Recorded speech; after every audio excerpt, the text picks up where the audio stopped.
Hello everyone, I got a game of Halo Reach on Solitary, or Prisoner is how I like to call it. It's a remake of Prisoner from Halo 1, and it's a fantastic remake. Prisoner in my eyes have never really looked that great, but wow, the colors of this map are just beautiful.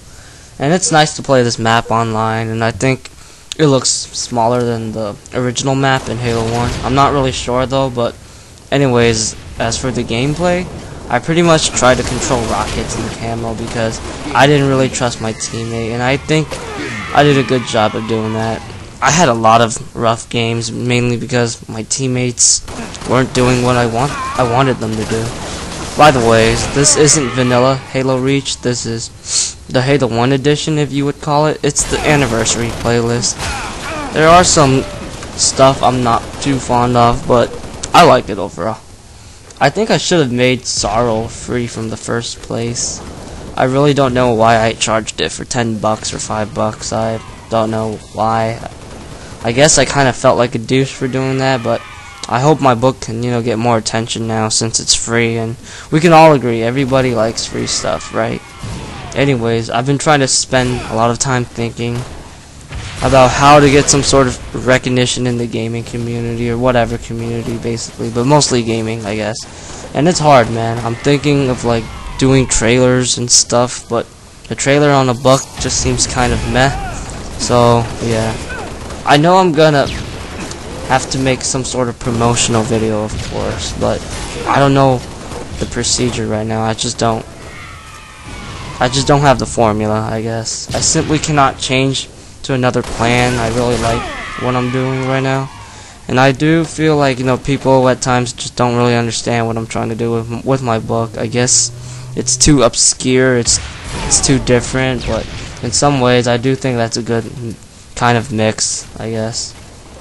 I just simply love first-person shooters, man. I mean, I can definitely go to college and try to learn and do all that programming and stuff, but I just can't get into those type of things. I like being the planner, the brain, the guy that will give you ideas and explain the game mechanics. I'm just more of a mental person, quote unquote, rather than the quote unquote physical person.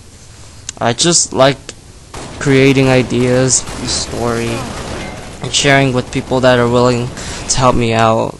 So yeah, I've always liked to come up with the ideas and stuff. I've never really liked to program. Well, I need to stop repeating myself. I don't mind testing the games too. I'll be gladly to test stuff out, but it really depends on what kind of testing. Back in my Warcraft 3 days, I used to test my maps just to see, for gameplay purposes, to see if it's like a good decision I did for balancing gameplay, stuff like that. Sometimes for bugs and glitches, but it was mostly for gameplay. However, I do have a wait. Let me check my time. Wow. I do have a certain standard. Certain standard when it comes to games. Like if they don't have this type of requirement, it might not be my cup of tea, and all that stuff. Sorrow is pretty much what you can expect, what I want in a first-person shooter. Run and gun action, arcadey, unrealistic, and simply feeling like a badass. When I first played Doom, that game right there was the main reason why I love this genre. It's not exactly the same thing because Doom's design philosophy is different than mine, but it should be able to be similar in its respective styles. Sorrow can be a cool game, but time will tell. The book itself pretty much represents a lot of the stuff how Sorrow is supposed to be, but if it's a game, then you'll see its true form. But yeah, man, Sorrow is simply the reason why I love first-person shooters from a single player perspective, at least. And any game with a good story is always a bonus to me. I like to get involved in the writer's universe and all that stuff, so that's why Sorrow has a story. Well, if you guys finish the story, please give me some feedback. That'll, mean a lot. And I still got some time to talk about the gameplay, which is pretty cool. So, the pistol in the anniversary playlist, it's actually a 3-shot kill, and oh yeah, I don't understand why when I have camo on and I'm moving, they can still see me. I don't really understand that. In Halo 1, if you had camo on, you were always invisible. Yeah, and I think I got that guy. The pistol's brutal, man. I used to think the assault rifle was bad, but it does have its uses, but I don't know if it's as usable as the pistol. The pistol is just nasty if you can go for headshots. You just don't want to mess with that thing. So right here, yeah, I threw a grenade just to check for... Oh god, oh yeah, I remember this part. Bad spawn.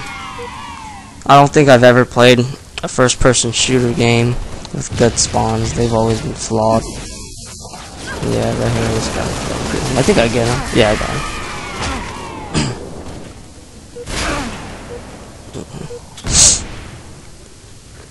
Oh, I almost forgot. So, in the Halo Anniversary multiplayer component, there are choices. How can I say it? I don't know how to explain this. This is the original like map, and if you're gonna play Vanilla Reach with this map, it's actually gonna be different because they kind of added some new areas to make it new, I guess. But that's only if you're playing Vanilla Halo Reach. If you're playing the Anniversary playlist, it's gonna be pretty much what you expect from the original Halo 1. Well, in Prisoner from Halo 1, you didn't have the little gravity lifts. You had the ladders, but I like the gravity lifts. They're definitely more convenient than the ladders. And this game is almost done. I didn't really get any kills right here. I'm just, checking for people. And I was getting annoyed. I just wanted the game to end. And yeah, that's pretty much it. See you guys later.